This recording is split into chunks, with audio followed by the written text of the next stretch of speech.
சட்டவிரோத கடற்றொழிலை நிறுத்தக் கோரி முல்லைத்தீவில் அமைதி வழி தொடர் போராட்டம். எரிபொருள் உள்ளிட்ட சேவைகளை அத்தியாவசிய சேவைகளாக அறிவித்த ஜனாதிபதி. புதிய மின்கட்டண திருத்தம் இன்று பிற்பகல் நாட்டு மக்களுக்கு வரப்போகும் செய்தி. ராஜபக்சக்களின் திட்டங்களுக்கு அலிசப்ரை போட்டு தடை. அழைத்து வரப்பட்ட முக்கிய குற்றக்கும்பல் உறுப்பினர். அன்று பாதுகாக்கப்பட்ட தேசிய பாதுகாப்பு இன்று ஆபத்தில். சஜித் பிரேமதாஸ். மட்டக்களப்பு குருக்கள் மட மனித புதைகுழி பலத்த பாதுகாப்புடன் அகழ்வு பணிகள் ஆரம்பம். சட்டவிரோத கடற்றொழிலாளர்களை நிறுத்தக் கோரி இன்று முதல் முல்லைத்தீவு மீனவர்கள் தொடர் கவனஈர்ப்பு போராட்டம் ஒன்றை ஆரம்பித்துள்ளனர். முல்லைத்தீவு கடற்றொழில் நேரியல் வள திணைக்கள அலுவலகத்திற்கு முன்பாக முல்லைத்தீவு மாவட்ட மீனவர்களால் இப்போராட்டம் முன்னெடுக்கப்படுகின்றது. நாளை கடற்றொழில் அமைச்சர் முல்லைத்தீவு மாவட்டத்திற்கு விஜயம் மேற்கொள்ளும் நிலையில் சட்டவிரோத மீன்பிடி முறைகளுக்கு தடை விதிக்க கோரி போராட்டம் நடைபெறும். அதேவேளை குறித்த போராட்டத்தில் வன்னி மாவட்ட நாடாளுமன்ற உறுப்பினர் துரைராசா ரவிகரன் அவர்களும் தானும் மீனவனின மீனவர்கள் சார்பாக குறித்த போராட்டத்தில் கலந்து கொண்டுள்ளமை குறிப்பிடத்தக்கது. குறித்த போராட்ட இடத்திற்கு வருகை தந்த தேசிய மக்கள் சக்தியின் அமைப்பாளர் போராட்ட கோரிக்கைகளுக்கு அமைச்சர் ஊடாக தீர்வினை பெற்றுத் தருவதாக உறுதியளித்தார். ஏனென்றால் மக்களின் முடிவு அவரை போராட்டம் செய்கிறது. நாளைக்கு அமைச்சர் மதிப்புக்குரியவர்களுக்கு அன்பான வணக்கம். முல்லைத்தீவு மீனவர்கள் மட்டுமல்ல, வடமாகாணம் கிழக்கு மாகாணம் இந்த சட்டவிரோத தொழில்களால் ஆக்கிரமிக்கப்படுகின்றது. மீனவர்கள் படு வேதனை அடைகின்றார்கள், துன்பப்படுகின்றார்கள் என்று பல தடவை பாராளுமன்றத்திலும் குரல் கொடுத்து விட்டோம். நானும் ஒரு மீனவன் என்பது எல்லோருக்கும் தெரியும். முன்னைய காலங்களிலிருந்து இன்று வரை இந்த சட்டவிரோத தொழில் நடவடிக்கைகள் படிப்படியாக வந்து இப்போது கட்டவிழ்த்து விடப்பட்ட மாதிரி இருக்கின்றது. இலங்கை அரசாங்கமானது, தற்போதைய அரசாங்கமானது அதை நிறுத்த வேண்டும் என்ற முனைப்போடு கடந்த முறை பாராளுமன்றத்தில் கூட நான் இந்த மீனவருடைய பிரச்சனையை பற்றி கதைத்திருந்தேன். அமைச்சரும் என்னோடு பாராளுமன்ற வளாகத்திலே கதைத்தார். அப்போது நான் அவருக்கு நேரடியாக சொன்னது, உங்களோடு நெடுக கதைத்து கொண்டு தான் இருக்கின்றோம். இப்போ ஒரு கொஞ்ச நாள் இடைவெளியாக ஒரு தடுக்கப்பட்ட மாதிரி இருந்தது, ஆனால் திரும்பவும் வருகின்றது. நாங்கள் இதற்கு உங்களுக்கு எவ்வளவு எங்களுடைய உதவி தேவையோ அல்லது மீனவர்களுடைய உதவி தேவையோ நாங்கள் வருகின்றோம். சட்ட விரோதத்தை கட்டுப்படுத்துங்கள் என்றுதான் அவரிடம் நான் நேரடியாகவும் கோரிக்கை வைத்தேன். அப்போ இதில் அவர் இருக்க தான் பாராளுமன்றத்திலேயும் உரையாற்றினேன். நாங்கள் கேட்பது சட்ட விரோத தொழில் நடவடிக்கைகளை, தடை செய்யப்பட்ட தொழில் நடவடிக்கைகளை நிறுத்துங்கள் என்றுதான் நாங்கள் கேட்கின்றோம். மிக கூடுதலான மக்கள் முல்லைத்தீவை பொறுத்தவரையில் கொக்குழாய் தொடக்கம் சுண்டிக்குளம் வரையான எங்களுடைய எல்லை பரப்பில் கிட்டத்தட்ட 74 கிலோமீட்டர் தூரமான கடல் பரப்பில் இந்த தொழிலை நிறைய பல ஆயிரக்கணக்கான மீனவர்கள் செய்து கொண்டு வரும் இந்த தொழிலை அவர்களுடைய குடும்பங்களின் வாழ்வாதாரத்தை நீங்கள் எடுத்து பார்க்க வேண்டும். ஒவ்வொரு குடும்பமும் இந்த மீன்பிடி தொழிலை நம்பி இருக்கின்ற குடும்பங்கள் தங்களுடைய வாழ்வாதாரத்துக்கு அல்லல் பட்டு கொண்டு அலைந்து கொண்டு இருக்கின்ற நிலைமையைத்தான் வைக்கின்றீர்கள். இந்த அரசாங்கம் அதை செய்யும், தடை செய்யப்பட்ட தொழில்களை நிறுத்தும் என்ற ஒரு பார்வை மக்களிடத்தே இருக்கின்றது, அதை மறுக்கவில்லை. ஆனால் இப்போது மிக கூடுதலாக அதை செய்கின்றார்கள் என்றால் ஏன்? இந்த தடவை இதை நீங்கள் வடிவாக கவனிக்கும். ஒரு மீனவனாக இருந்து பாருங்கள், ஒரு நாளைக்கு ஒரு மீனவனாக நீங்கள் யாரோ இருந்து பாருங்கள். ஏனென்றால் கடலுக்கு போய் இரவு பகல் என்று ஒரு நாள் போய் ஒரு நாள் பாரது. அப்போ கடலில் இருந்து அந்த கஷ்டப்பட்டு இந்த நீர்வாடுகளுக்கு வலையை விட்டு அந்த மீனை பிடிக்கப்படுற கஷ்டங்கள் உங்களுக்கு தெரியும். ஒரு நாள் இந்த சட்டவிரோத தொழில் செய்கிற முதலாளிமாரும் சரி அல்லது இதை தடுத்து நிறுத்த வேண்டிய ஆட்களும் சரி, நீங்கள் ஒரு நாளைக்கு எங்களோட மீனவர்களோடு சேர்ந்து கடலுக்கு போய் பாருங்கள்.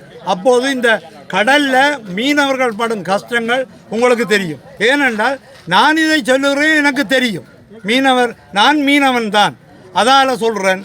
தயவு செய்து இந்த மீனவர்களுடைய வாழ்வாரத்தில் கை வைக்காமல் மீனவர்களுடைய வாழ்வாரத்தை பலப்படுத்தும் நீங்கள் சரியாக தொழில் செய்யவிட்டால் உங்களுடைய நிவாரணங்களை எங்களுடைய மக்கள் வேண்ட மாட்டார்கள். சரியான முறையில் இந்த தடை செய்யப்பட்ட தொழில்கள், சட்டவிரோத தொழில்களை நிறுத்தி ஒழுங்கான தொழில் நடவடிக்கை செய்யவிட்டால் இந்த மீனவர்கள் உங்களுடைய நிவாரணத்தை எதிர்பார்த்து கடைசி வரையும் இருக்க மாட்டார்கள். நிவாரணம் ஏன் வழங்குகின்றீர்கள்? சில நிவாரணங்கள் அந்த வேலைகளை ஒழுங்காக நீங்கள் பார்க்குங்கள். நிவாரணம் வழங்குகிற வேலை இல்லை, நிவாரணம் ஏன் வழங்கப்படுது என்ற வேலைகளை இப்படியான சட்டவிரோதிகள் திருட்டு தொழிலை கடலில் செய்யணும், திருடர்களை பிடிக்க வக்கில்லை. அப்போ இதால் நாங்கள் கதைக்கத்தான் போனோம். இது கட்சி பேதம் இல்லை. இவர்கள் இப்படி போராட்டம் நடக்கிறன்றதை நான் கேள்விப்பட்டுதான் இங்கே வந்தேன். இங்கே மக்கள் ரோட்டில் இருக்க நான் வீட்டில் பார்த்து கொண்டு இருக்கலாது அல்லது வேறு இடத்த போய் நிற்கலாம். மக்கள் இந்த மக்கள் ரோட்டில் இருந்தாலும் மக்களுடைய பிரச்சனையை தீர்க்கிறதுக்கு என்னாலான குரலை எழுப்புறதுக்கு நான் குரல் கொடுப்பேன் என்றதையும் சொல்லிக்கொண்டு இந்த நடவடிக்கையை கௌரவ அமைச்சர் அவர்கள் உண்மையிலே நீங்கள் கவனத்தில் எடுக்கிறீர்கள் என்றதே எனக்கு தெரியும். ஆனால் போன முறை கதை கேட்க நீங்கள் என்னோட கதைச்சதும் தெரியும். தயவு செய்து இந்த மீனவர்களை வாழ விடுங்கள் என்றுதான் நாங்கள் கேட்கிறோம். அதோட வடக்கு கிழக்கு சார்ந்த வகையில் நான் மொத்தமாக சொல்கிறேன், சட்டவிரோத தடை செய்யப்பட்ட மீன்பிடி தொழில்களை நிறுத்தி இந்த மீனவர்களை வாழ விடுங்கள். இலங்கையில் பொதுமக்களின் அன்றாட வாழ்க்கைக்கு தேவையான பல முக்கிய சேவைகளை அத்தியாவசிய சேவைகளாக பிரகடனப்படுத்தி ஜனாதிபதி அனுரகுமார திசாநாயக்கவினால் அதிவிசேட வர்த்தமானி அறிவித்தல் வெளியிடப்பட்டுள்ளது. ஜனாதிபதியின் செயலாளர் நந்திக சனத் குமாரநாயக்கவின் கையொப்பத்துடன் வெளியிடப்பட்டுள்ள இந்த வர்த்தமானியின்படி பின்வரும் சேவைகள் அத்தியாவசிய சேவைகளாக பிரகடனப்படுத்தப்பட்டுள்ளன. இதன்படி மின்சார விநியோகம், மின்சாரம் உற்பத்தி செய்தல், சேமித்தல் மற்றும் விநியோகித்தல் தொடர்பான அனைத்து சேவைகள், எரிபொருள் விநியோகம், பெட்ரோலிய பொருள்கள் மற்றும் திரவ எரிவாயு உள்ளிட்ட எரிபொருட்களின் விநியோகம் மற்றும் போக்குவரத்து சேவைகள், சுகாதார சேவைகள், அரசாங்க வைத்தியசாலைகள், மருந்தகங்கள் மற்றும் ஏனைய மருத்துவ நிறுவனங்களால் வழங்கப்படும் பராமரிப்பு மற்றும் சிகிச்சை சேவைகள். பொது பாதுகாப்பு கட்டளை சட்டத்தின் கீழ் ஜனாதிபதிக்கு வழங்கப்பட்டுள்ள அதிகாரங்களுக்கு அமைய இந்த அறிவித்தல் விடுக்கப்பட்டுள்ளது. இந்த சேவைகள் எவ்வித தடையுமின்றி முன்னெடுக்கப்படுவதை உறுதி செய்யுமாறு சம்பந்தப்பட்ட அதிகாரிகளுக்கு அறிவுறுத்தப்பட்டுள்ளது. இந்த வர்த்தமானி அறிவித்தல் உடனடியாக நடைமுறைக்கு வருகின்றது. இதன் மூலம் குறித்த அத்தியாவசிய துறைகளில் பணிபுரிவோர் எவ்வித பணி பகிஷ்கரிப்பு நடவடிக்கைகளிலோ அல்லது சேவை தடைகளிலோ ஈடுபட முடியாது என்பது குறிப்பிடத்தக்கது. பொதுமக்களின் இயல்பு வாழ்க்கைக்கு எவ்வித பாதிப்பும் ஏற்படாது இருப்பதை உறுதி செய்வதே இந்த அதிரடி நடவடிக்கையின் நோக்கமாகும். மின்கட்டண திருத்தம் தொடர்பில் இன்றைய தினம் அறிவிப்பொன்று வெளியாகும் என தகவல்கள் தெரிவிக்கின்றன. அதன்படி 2026 ஆண்டின் 2வது காலாண்டிற்கான மின்சார கட்டண திருத்தம் குறித்த இறுதி முடிவு இன்று பிற்பகல் அறிவிக்கப்படும் என தெரிவிக்கப்பட்டுள்ளது. இந்த விடயத்தை இலங்கை பொது பயன்பாடு ஆணைக்குழு அறிவித்துள்ளது. அதன்படி இந்த புதிய கட்டண திருத்தம் தொடர்பான உத்தியபூர்வ அறிவிப்பு இன்று பிற்பகல் 2 மணிக்கு நடைபெறவுள்ள ஒரு சிறப்பு செய்தியாளர் சந்திப்பில் வெளியிடப்படும் என தெரிவிக்கப்படுகின்றமை குறிப்பிடத்தக்கது.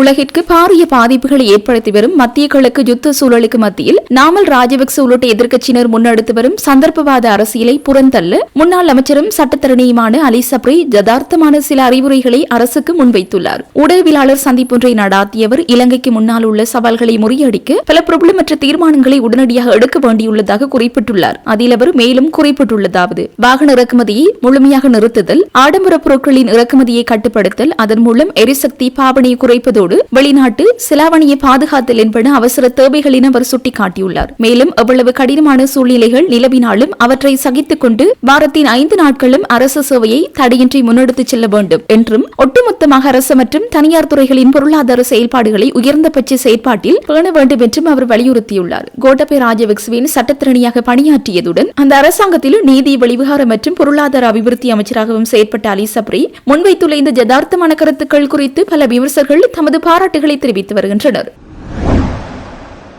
ஓமானில் கைது செய்யப்பட்ட திட்டமிட்ட குற்றக்கும்பலைச் சேர்ந்த உறுப்பினரான மிதிகம சூட்டி என்ற பிரபாத் மதுசங்க இலங்கைக்கு அழைத்து வரப்பட்டுள்ளார். குறித்த நபர் ஓமானின் மஸ்கட் நகரில் இருந்து இன்று அதிகாலை 4:27 மணிக்கு ஹட்டுநாயக்க விமான நிலையத்தை வந்தடைந்தார். சலாம் ஏர் நிறுவனத்திற்கு சொந்தமான OB 437 என்ற விமானம் மூலம் சந்தேக நபர் நாட்டிற்கு அழைத்து வரப்பட்டுள்ளார். பல்வேறு குற்றச்செயல்களுடன் தொடர்புடைய இவர் சர்வதேச காவல்துறையினரால் சிவப்பு அறிவித்தல் பிறப்பிக்கப்பட்டிருந்த நிலையில் ஓமான் பாதுகாப்பு பிரிவினரால் அண்மையில் கைது செய்யப்பட்டார். அவரை இலங்கைக்கு நடவடிக்கைக்கு அழைத்து வருவதற்காக குற்றப்புலனாய்வு திணைக்களத்திற்கு 3 அதிகாரிகள் ஓமானுக்கு சென்ற நிலையில் சந்தேக நபர் நாட்டிற்கு அழைத்து வரப்பட்டார். இந்த நிலையில் நாட்டிற்கு வந்த அவரை விமான நிலையத்தில் காத்திருந்த விசேட அதிகாரிகள் குழு பொறுப்பேற்றது. தென்மாகாணத்தில் இடம்பெற்ற பல திட்டமிட்ட கொலை சம்பவங்கள் மற்றும் பாரியளவிலான போதைப்பொருள் கடத்தல் நடவடிக்கைகளுடன் இவருக்கு நேரடி தொடர்பு இருப்பதாக காவல்துறை தரப்பில் தெரிவிக்கப்பட்டுள்ளமை குறிப்பிடத்தக்கது.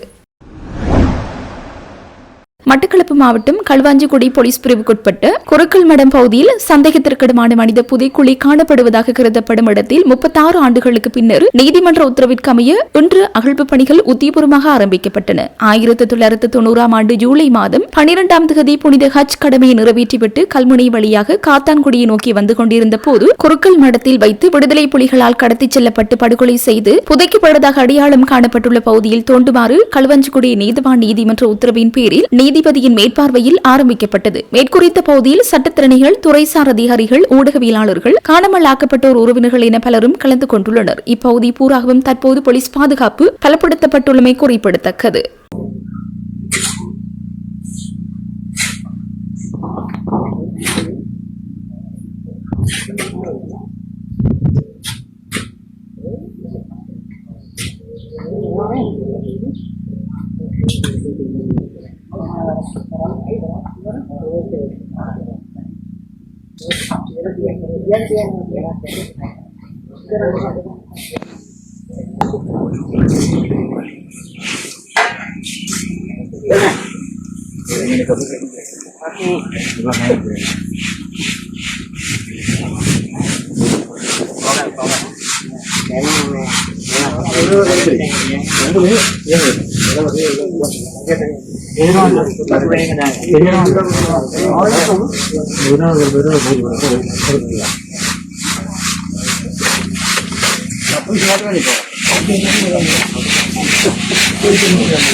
அன்று வெற்றி கொள்ளப்பட்ட தேசிய பாதுகாப்பு இன்று ஓரளவிற்கு பாதிப்புக்குள்ளாகியுள்ளது. கடந்த 7 ஆண்டுகளில் நமது நாடு 5 சோகமான சம்பவங்களை எதிர்கொண்டன. உயிர்த்த ஞாயிறு தாக்குதல் தொடக்கம் மத்திய கிழக்கு போர் வரையிலான சம்பவங்களால் தேசிய பாதுகாப்பு அனைத்து வகைகளிலும் இல்லாது போயுள்ளது என்று எதிர்க்கட்சித் தலைவர் சஜித் பிரேமதாஸ் தெரிவித்தார். ஸ்ரீ ஜெயவர்த்தனபுர ஜெயசகராம விகாரையில் இன்று இடம்பெற்ற ரஜவத்தே பப்ப தேரருக்கு மேன்மாரின் அக்கமகா சத்தம ஜோதிக தஜ கௌரவ நாமம் வழங்கும் நிகழ்வில் கலந்து கொண்டு உரையாற்றும் போது எதிர்க்கட்சித் தலைவர் சஜித் பிரேமதாஸ் தெரிவித்தார். ராணுவ ரீதியிலான பாதுகாப்பு மட்டுமல்லாது பொருளாதார, சமூக, அரசியல், சுகாதார, கல்வி, வாழ்வாதாரம் உள்ளிட்ட அனைத்து துறைகளும் பெரும் அச்சுறுத்தலுக்கு ஆளாகியுள்ளன. அன்று தேசிய பாதுகாப்பிற்காக மகா சங்கத்தினர் பெற்றுக்கொண்ட அந்த தலைமைத்துவத்தை தற்சமயத்திலும் பெற்றுத்தருமாறு எதிர்க்கட்சித் தலைவர் இங்கு வேண்டுகோள் விடுத்தார். இந்த விடயம் தொடர்பில் சஜித் பிரேமதாஸ் மேலும் தெரிவிக்கையில், நேற்று நடந்த ஹவுதி கிளர்ச்சியாளர்களின் தாக்குதலால் பாப்பல் மந்த் நீரிணைய மூடப்படும் அச்சுறுத்தலுக்கு ஆளாகியுள்ளது. இதனால் நமது நாட்டுக்கு மீண்டும் பல்வேறு பெரும் சவால்களை எதிர்கொள்ள நேரிடும். அத்தியாவசிய உணவுப் பொருட்கள் முதல் எரிபொருள் வரை அனைத்து துறைகளிலும் இது பேரிடராக மாறும். இந்த நேரத்தில் அரசியலை விடுத்து மத தளங்களை மையமாக கொண்டு தேசிய ஒருமைப்பாட்டை ஏற்படுத்திக் கொள்ள வேண்டும். 30 ஆண்டுகளாக யுத்த காலத்தில் மகா சங்கத்தினர் கிராமிய நகர மக்கள் மத்தியில் பிளவுகளை நீக்கி மத தளங்களை மையமாக கொண்டு அர்ப்பணிப்புடன் தைரியமாக செயலாற்றினர். இன்றும் அதைவிட பெரிய சவால் உருவாகியுள்ளதால் இதற்காக வேண்டி நாம் அனைவரும் அணிதிரள வேண்டும். நாட்டிற்கு எதிர்மறையான தாக்கம் ஏற்பட்டுள்ளதால் மகா சங்கத்தினர் தலைமையில் சக மத தலைவர்களை முன்னிறுத்தி ஒன்றிணைத்து இந்த பேராபத்துகளிலிருந்து மீள வேண்டும். நமது நாட்டிற்கு அறிவுத்திறன் வாய்ந்த வளம் காணப்படுவதால், தைரியமும் அர்ப்பணிப்பும் காணப்படுவதால் இந்த சவால்களை நாம் ஒன்றாய் இணைந்து வெல்ல வேண்டும் என்றார்.